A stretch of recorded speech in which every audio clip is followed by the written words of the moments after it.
Hello students, this is Insha Nigar PGT physics. ये हम class 10th के science का फर्स्ट चैप्टर करने जा रहे हैं, यानी कि रासायनिक अभिक्रियाएं एवं समीकरण। ये इसका फर्स्ट पार्ट है और इसके बाद हम सेकेंड, थर्ड और जो बाकी के पार्ट्स भी हम यूट्यूब पे अपलोड करेंगे। सबसे पहले इस चैप्टर को शुरू करने से पहले, यानी कि रासायनिक अभिक्रियाएं एवं समीकरण को शुरू करने से पहले हम परिवर्तन की बात करेंगे। परिवर्तन क्या होता है? परिवर्तन यानी कि कोई भी बदलाव हो उसे हम परिवर्तन कहते हैं। जैसे एक बदलाव ये भी है कि आप छोटे से बड़े होते हैं, या हम सभी लोग धीरे धीरे, हम पहले इस स्टेज में होते हैं और फिर धीरे धीरे हम यहाँ तक, यानी कि एक वयस्क के रूप में आ जाते हैं। ये क्या है? ये एक बदलाव है। ठीक उसी तरह से आपने चंद्रमा को देखा होगा, कभी वो इस तरह का होता है, कभी उससे बड़ा, कभी उससे बड़ा, और कभी आप पूर्ण चंद्रमा को भी देख सकते हैं, जिसे हम शायद पूर्णमासी की रात कहते हैं। ये सब क्या है? ये बदलाव हैं जो हमारे आसपास घटित होते रहते हैं। ये ऐसे ही कुछ और बदलाव हैं, जैसे आपने अंडे से ऑमलेट बनाया, आपकी चॉकलेट थी, गर्मी के दिन में आपने उसे बाहर रखा और वो पिघल गई। उसी तरह से आपने एक मैंगो शेक बनाया और उसे आइसक्रीम का रूप दे दिया। मोमबत्ती जलाई, मोमबत्ती जो पहले पूरी बड़ी सी थी वो जलकर छोटी होती जाती है और फाइनली पिघलकर पूरी ख़त्म हो जाती है। उसी तरह से आपने लोहे की कीलें भी देखी होंगी। लोहे की कील पे एक भूरे कलर की, ब्राउन कलर की परत जम जाती है और वो इस तरह की दिखने लगती है।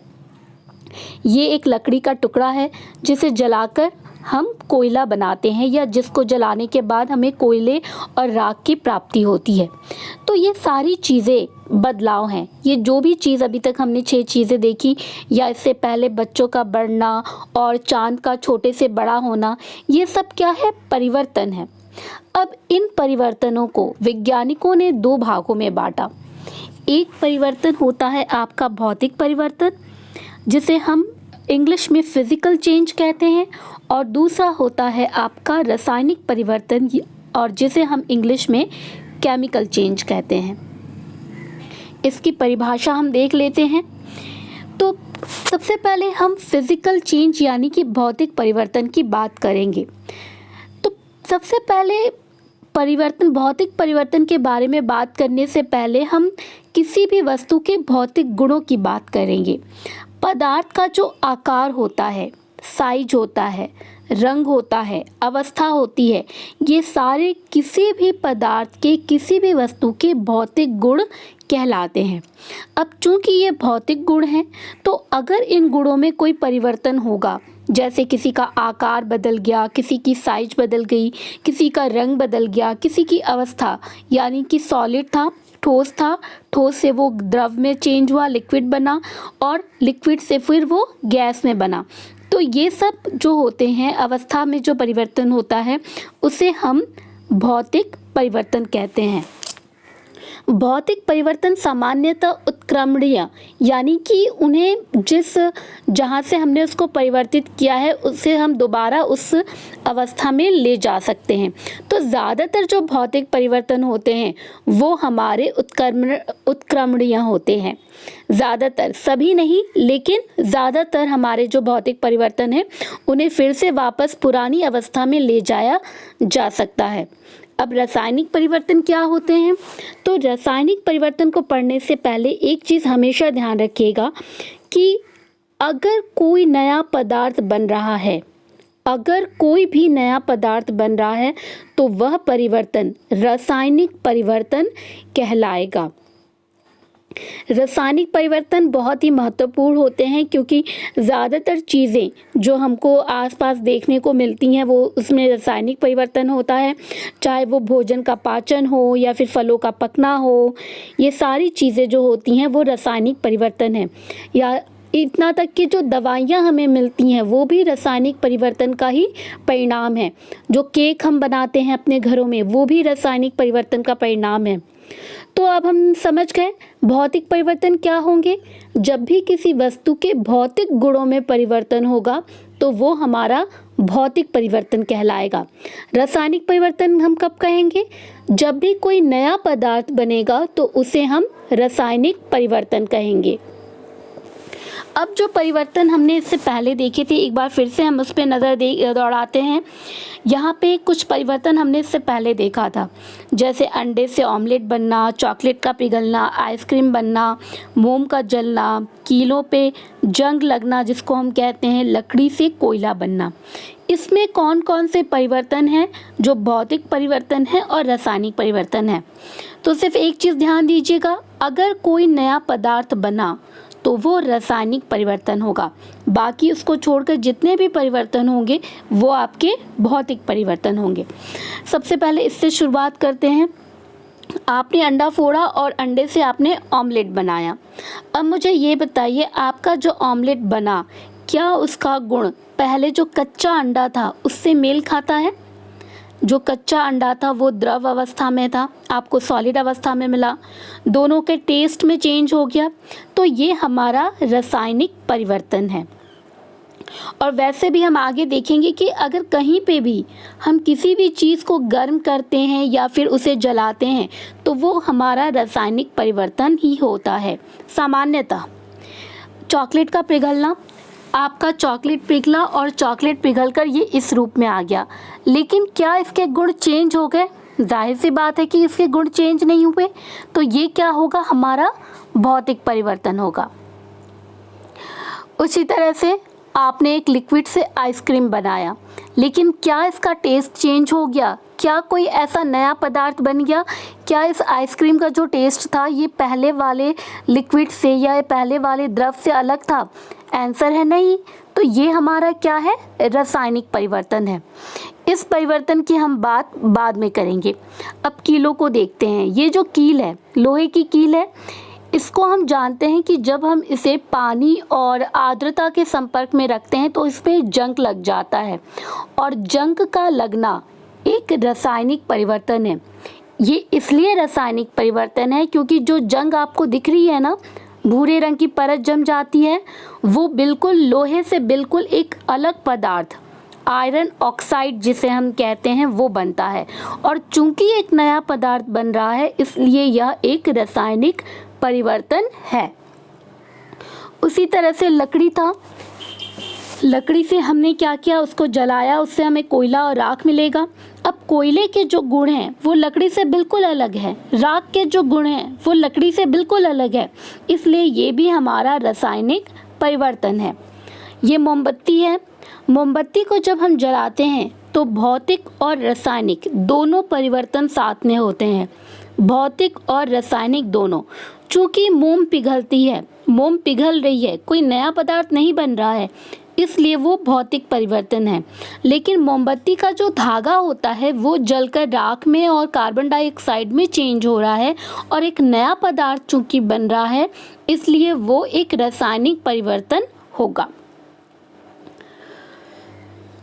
अब यहाँ पे एक और एग्जाम्पल हमको दिया गया है। हम पानी को सपोज गर्म करते हैं और या फिर उसे हम जमाते हैं, ये हमारा भौतिक परिवर्तन है या रासायनिक परिवर्तन है? तो अभी अभी हमने कहा था, आप अगर पिछले इसमें जाएंगे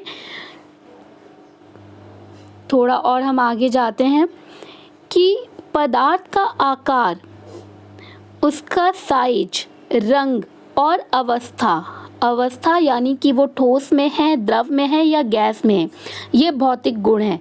तो अगर ये भौतिक गुण हैं और इसमें परिवर्तन हो रहा है तो वो क्या कहलाएगा? हमारा भौतिक परिवर्तन। इसलिए जब हम पानी को गर्म करते हैं तो वो भाप बनता है, अवस्था परिवर्तन हो रही है। जब हम पानी को ठंडा करते हैं, फ्रिज में डालते हैं तो वो बर्फ़ बनता है, अवस्था परिवर्तन हो रही है। इसलिए ये भी हमारा एक भौतिक परिवर्तन का उदाहरण है।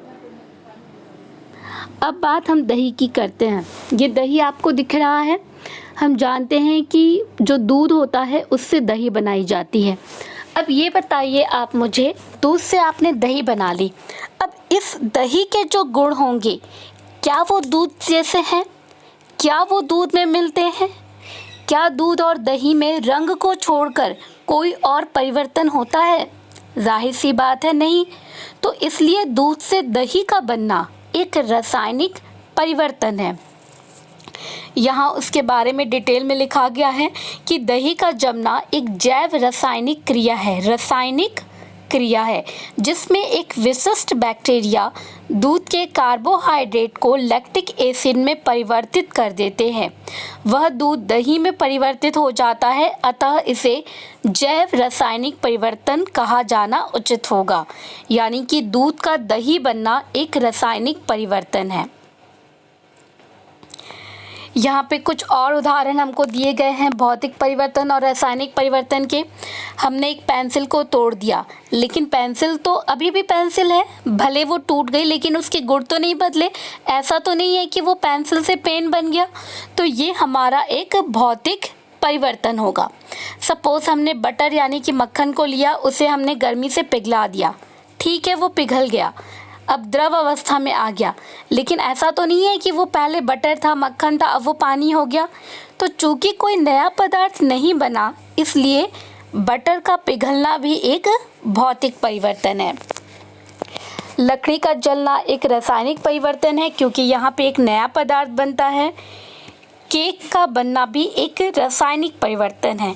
जहाँ पे भी बर्निंग यानी कि जलना यूज़ होगा, वहाँ पे आपको रासायनिक परिवर्तन मिलने की संभावना बहुत अधिक है।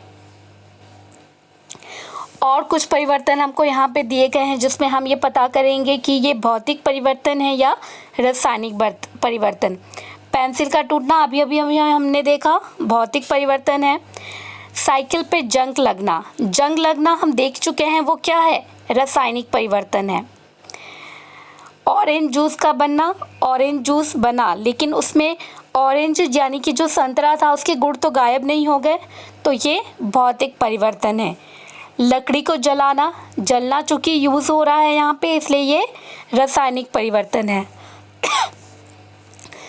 पानी का बॉयल होना, अभी हमने कहा था कि अगर अवस्था परिवर्तन हो रही है तो वो भौतिक परिवर्तन का उदाहरण होगा। हमने एक पेपर को काटा, लेकिन जो कटे हुए पेपर थे, क्या उनके गुण बदल गए? बिल्कुल नहीं। तो ये आपका भौतिक परिवर्तन हो गया। माचिस का जलना, चूँकि बर्निंग यूज़ हो रही है, बर्निंग का काम हम कर रहे हैं, तो ये रासायनिक परिवर्तन। आइस का मेल्ट होना यानी कि पिघलना, ये भी आपका भौतिक परिवर्तन। केक का बनना रासायनिक परिवर्तन। लकड़ी को काटना भौतिक परिवर्तन। ग्लास का टूटना भौतिक परिवर्तन। और फाइनली ऑमलेट का बनना एक रासायनिक परिवर्तन है। तो अभी तक हम समझ गए होंगे कि परिवर्तन क्या होता है और परिवर्तन के जो दो भाग हैं, भौतिक परिवर्तन और रासायनिक परिवर्तन, वो क्या होते हैं। अब हमने भौतिक परिवर्तन को हम साइड में रखते हैं और बात करते हैं सिर्फ और सिर्फ रासायनिक परिवर्तन की।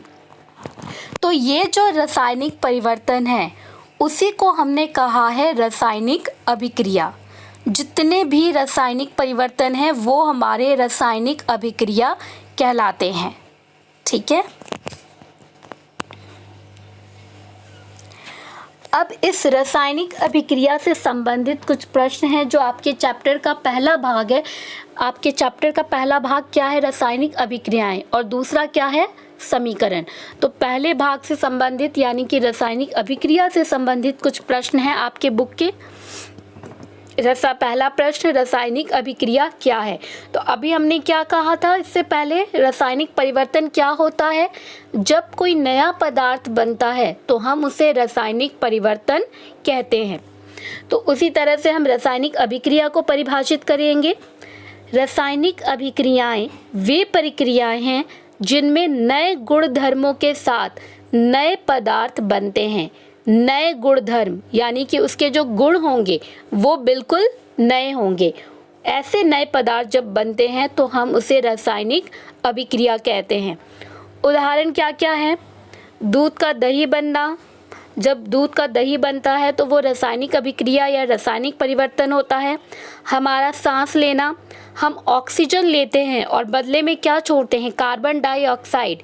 एक नया पदार्थ हमने उत्सर्जित किया, इसलिए हमारा सांस लेना भी एक रासायनिक अभिक्रिया है। भोजन का पाचन होना, जो भोजन पचता है वहाँ पे भी एक रासायनिक प्रक्रिया होती है। दूसरा प्रश्न, अब कोई भी नया पदार्थ हुआ है तो हर बार हम उसे टेस्ट नहीं कर सकते।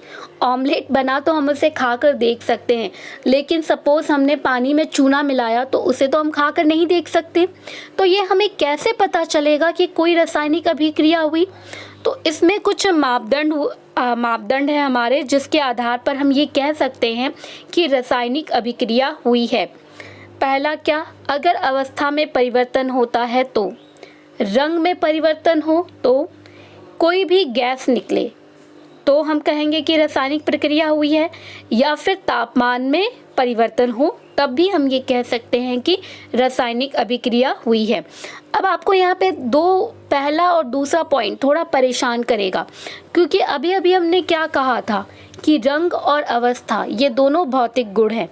तो आपका ये प्रश्न होना चाहिए कि अगर ये दोनों भौतिक गुण हैं तो इनमें परिवर्तन, भला रासायनिक परिवर्तन कैसे हो सकता है? तो हमें विज्ञान में हर जगह कुछ अपवाद मिलते हैं। हम कह सकते हैं कि जैसे ये मान लिया जाता है कि जो लड़कियां होती हैं उनका स्वभाव शाइनेस होता है, यानी कि वो काफ़ी ज़्यादा शर्मीले स्वभाव की होती हैं, लेकिन 99 लड़कियां होती हैं, एक लड़की नहीं होती। तो उसी तरह से यहाँ पे भी आपको एक अपवाद है कि अवस्था में जो परिवर्तन होता है वो ज़्यादातर भौतिक परिवर्तन है, लेकिन कहीं कहीं ये रासायनिक परिवर्तन को भी दर्शाता है।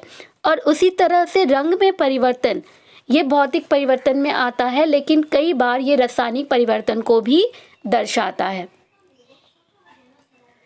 अब यहाँ पे हम आगे शुरू करने से पहले एक वीडियो हम देखेंगे जो कि स्मार्ट लर्निंग के द्वारा बनाया गया है। इस वीडियो को आप ध्यान से देखिए। इससे पहले बेसिक्स ऑफ केमिस्ट्री में मैंने आपको बताया था कि मैग्नीशियम कैसा दिखता है। तो अगर आपने नहीं देखा है तो पहले उस वीडियो को देख लेंगे, फिर आप देखेंगे इसे। ये हमने एक मैग्नीशियम रिबन लिया है, ठीक है। इस मैग्नीशियम रिबन को हम सैंड पेपर से पहले साफ करेंगे ताकि इस पे अगर कोई भी गंदगी है तो वो हट जाए।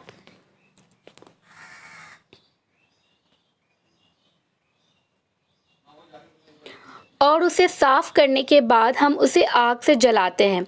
जब आप इसे आग से जलाओगे तो इसमें एक आपको राख जो है वो दिखाई देगी। इस प्लेट में राख आपको नजर आती है।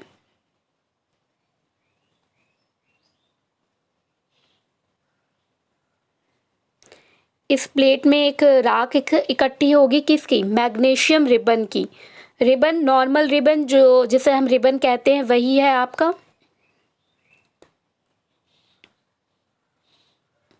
अब यहाँ पे क्या हम जानते हैं, किसी भी चीज़ को जलने के लिए ऑक्सीजन की ज़रूरत होती है। मैग्नीशियम प्लस ऑक्सीजन को मिलाते हैं तो क्या बनता है? Magnesium oxide.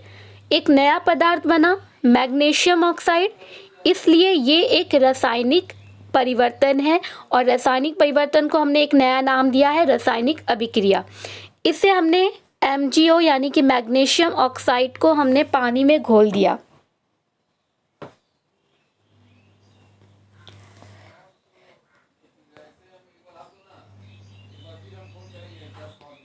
जब इसकी जो राख है मैग्नीशियम ऑक्साइड की, जब ये पानी में घुल जाती है तो हमको मिलता है मैग्नीशियम हाइड्रोक्साइड, यानी कि MgOH2। अब यहाँ पे क्या मिला हमको? मैग्नीशियम ऑक्साइड को हमने मिलाया, किसके साथ मिलाया? पानी के साथ मिलाया, तो हमें क्या मिला? मैग्नीशियम हाइड्रोक्साइड, यानी कि बिल्कुल एक नया पदार्थ मिला। तो ये भी हमारा क्या है? एक रासायनिक अभिक्रिया है या एक रासायनिक परिवर्तन है।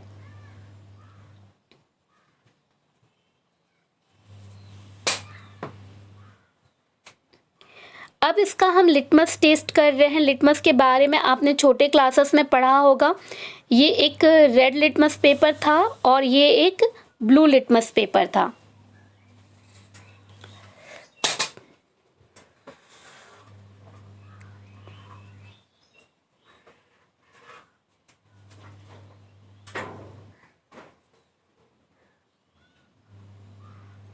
जब हम मैग्नीशियम रिबन को जलाएंगे तो उसकी ओर हमें नहीं देखना है, क्योंकि अगर उसकी ओर हम देखेंगे तो हमारी आंखें खराब हो सकती हैं।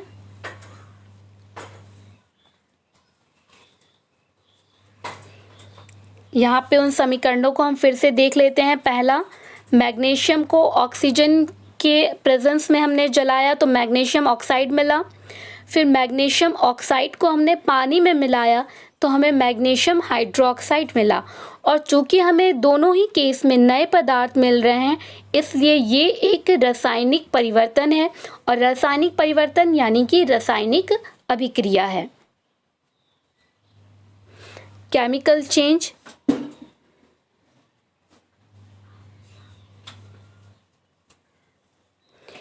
इसी तरह से जो कपूर होता है, कपूर जब जलता है वो एक रासायनिक अभिक्रिया है। लकड़ी का जलना वो एक रासायनिक अभिक्रिया है। जो अगरबत्ती जलती है वो भी एक रासायनिक अभिक्रिया है। अब इससे जो हमने देखा, इससे संबंधित कुछ प्रश्न आपके बुक में दिए गए हैं। इस वीडियो के बाद अब हम आगे बढ़ते हैं। इस वीडियो से संबंधित अब कुछ प्रश्न आपके पाठ्य पुस्तक में दिए गए हैं, उनको हम कर लेते हैं।